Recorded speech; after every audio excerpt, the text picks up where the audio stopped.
Algo muito estranho está acontecendo nos bastidores do Supremo Tribunal Federal. Pouca gente percebeu, mas duas movimentações recentes, aparentemente desconectadas, quando colocadas lado a lado, mudam completamente o jogo.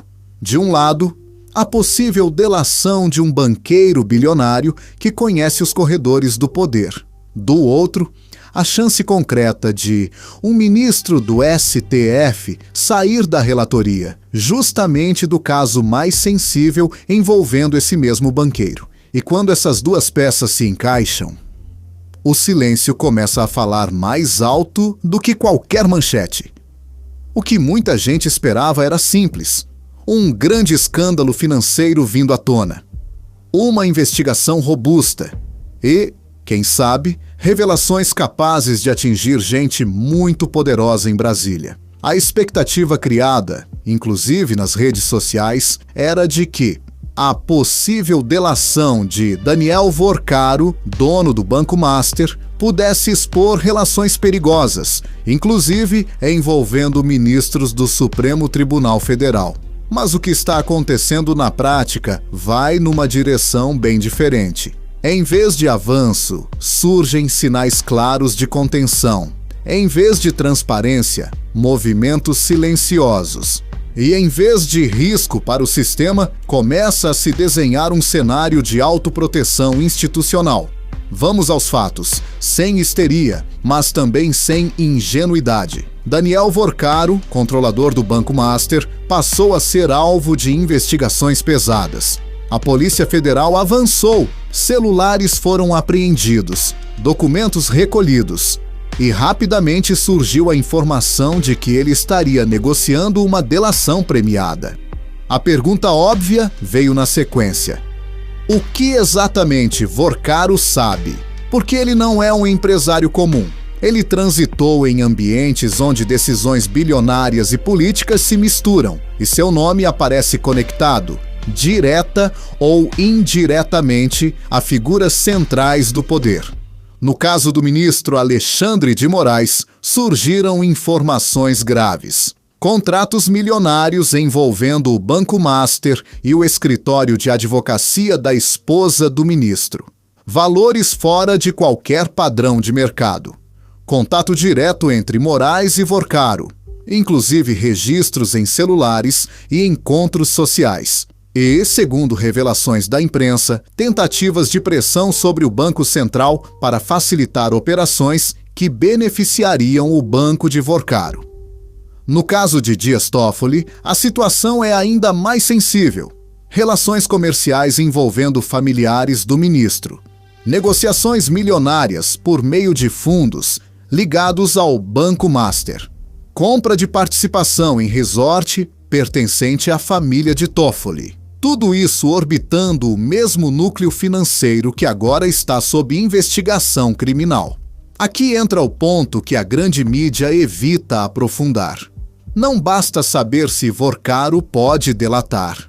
É preciso entender se existe ambiente institucional para que essa delação produza algum efeito real.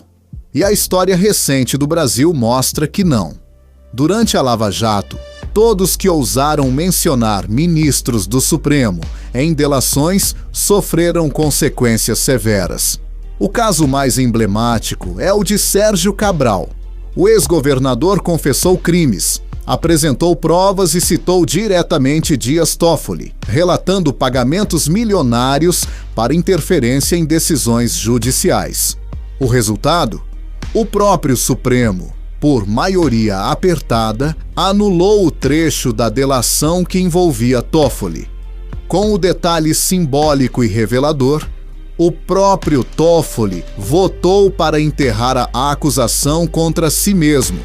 A mensagem enviada ao sistema foi clara: ministros do STF não são apenas julgadores, são também parte interessada quando o jogo ameaça chegar perto demais. Isso cria um efeito direto no presente.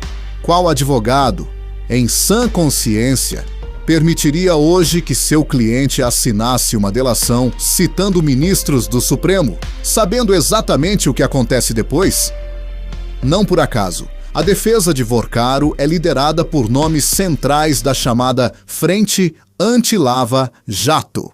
Advogados experientes em negociar impunidade sem confronto direto com o sistema. Gente que entende que, no Brasil, não é preciso explodir nada para se salvar. Basta saber para onde o vento sopra. É nesse contexto que surge a segunda movimentação, ainda mais reveladora. Segundo informações da grande imprensa, começa a se formar um consenso no STF para que Dias Toffoli deixe a relatoria do caso Banco Master. E aqui é fundamental prestar atenção. Quando o Supremo fala em consenso, quase nunca é para acelerar punições. Geralmente é para organizar danos. Se Toffoli sai da relatoria, o processo será redistribuído. À primeira vista, isso poderia parecer uma boa notícia. Mas, olhando mais fundo, o efeito pode ser exatamente o oposto. Um novo relator, ao analisar o que foi feito até agora, pode facilmente concluir que houve ilegalidades processuais, que houve excessos, que houve vícios na condução das investigações. E no direito penal, isso tem um nome muito conhecido: teoria dos frutos da árvore envenenada. Se a origem é ilegal, tudo que vem depois também é. Provas anuladas, celulares descartados, documentos inutilizados, anos de investigação jogados no lixo. O caso, então, pode voltar à primeira instância, recomeçar do zero, andar lentamente, até que, como já vimos antes, prescreva. Esse roteiro não é hipotético. Foi exatamente o que aconteceu com a Lava Jato. Quando juntamos todas as peças, o quadro fica claro. A possível delação que poderia abalar o sistema parece cada vez menos provável. E a saída de um ministro do caso, vendida como correção de rumo, pode ser justamente o movimento que enterra tudo de vez. O sistema não precisa de absolvições barulhentas. Ele prefere anulações técnicas, lentas e silenciosas. A pergunta que fica não é se alguém vai cair agora. A pergunta é: se esse movimento todo não foi feito exatamente para garantir que ninguém caia nunca? E se esse for só mais um capítulo de uma história que o Brasil já conhece bem? Quem realmente está sendo protegido? Se você acha que essas conexões precisam ser discutidas, deixe seu comentário. Compartilhe esse vídeo para que mais gente entenda o que está por trás das manchetes.